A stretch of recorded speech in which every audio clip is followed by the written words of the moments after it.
Баршаңызға сәлем. Сіздерге осындай тәтті нанымызды бөлісейін деп жатырмын. Алдымен бізге бір жұмыртқа, қантымыз, дрожжымыз, сұйық май, тұзымыз.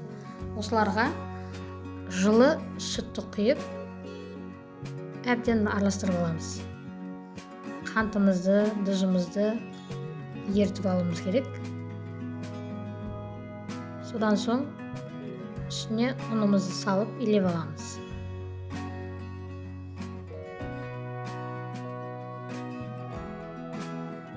Илеген қамырымыз жұмсақ болу керек. Қаншалықты жұмсақ болса, нанымыз соншалықты жұмсақ болады. Қолға жабысатындай.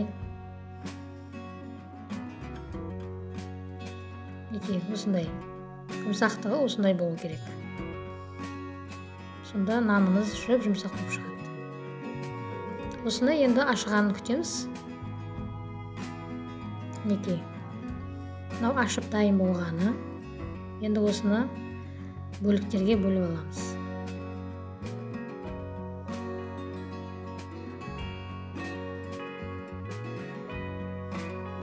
Мен үлкен бөліктерге бөлдім. Өзімізге болғасын. Сіздер шағын қып жасасаңыздар болады.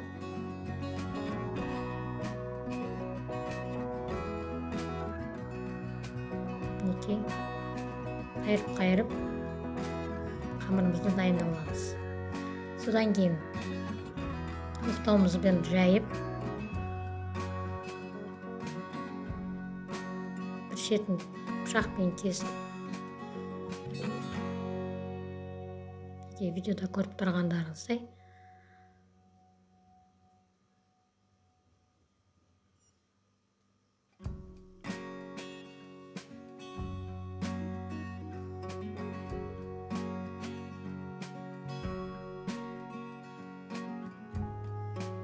өсіп тапаға салып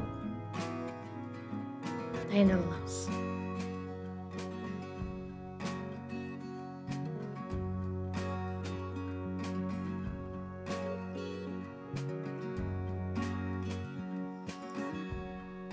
Бұл дайын болған нанымыз көтерілу керек.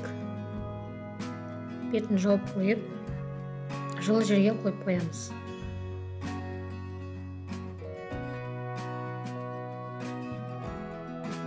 Әбден көтерілгеннен кейін осыны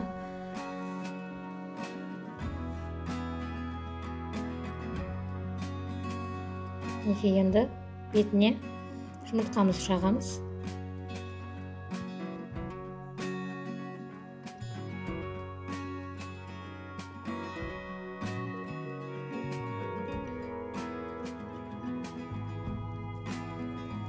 Мен макс ептім. Кунжут сепсеңіздер де болады. Бетін әсемдеуге.